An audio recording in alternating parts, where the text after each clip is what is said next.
Hello বন্ধুরা, আসসালামু আলাইকুম। রেদওয়ান ফিশিং চ্যানেলে আপনাদেরকে স্বাগতম। তো বন্ধুরা, নিত্যদিনের মতো আজকেও কিন্তু আমি একটা মাছের ভিডিও নিয়ে এসেছি। আজকে কিন্তু আমরা মাছটা ধরতেছি বড়শি দিয়ে। আমরা কিন্তু দীর্ঘ অনেকক্ষণ যাবত মাছ ধরতেছি।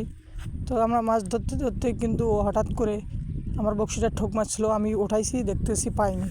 পরে কিন্তু আবার বসাইছিলাম, বসার সাথে সাথে কিন্তু বড়শিটা আমি দেখতেছি তলে নিয়ে যেতে, এই দেখতে পাচ্ছেন তলে নিয়েছে। মাছটা কিন্তু তেলাপিয়া মাছ, এই দেখতে পাচ্ছেন মাছটা কিন্তু উঠাইলাম, তেলাপিয়া মাছ। মাছটা একটু ছোট, অত বড় না, কিন্তু মাছটা আমার অনেক পছন্দের মাছ। আমি কিন্তু তেলাপিয়া মাছ খেতে অনেক পছন্দ করি। তো বন্ধুরা, আপনারা কী মাছ খেতে পছন্দ করেন অবশ্যই কমেন্টে বলে যাবেন। এবং বন্ধুরা, আপনারা সবাই ভিডিওটা আমার দেখেন, সবাই কিন্তু দেখেও কিন্তু কেউ লাইক দেন না, আমার চ্যানেলটা সাবস্ক্রাইব করে যান না। তো বন্ধুরা, সবার কাছে আমার একটাই অনুরোধ, সবাই আমাকে সাবস্ক্রাইব করে যাবেন।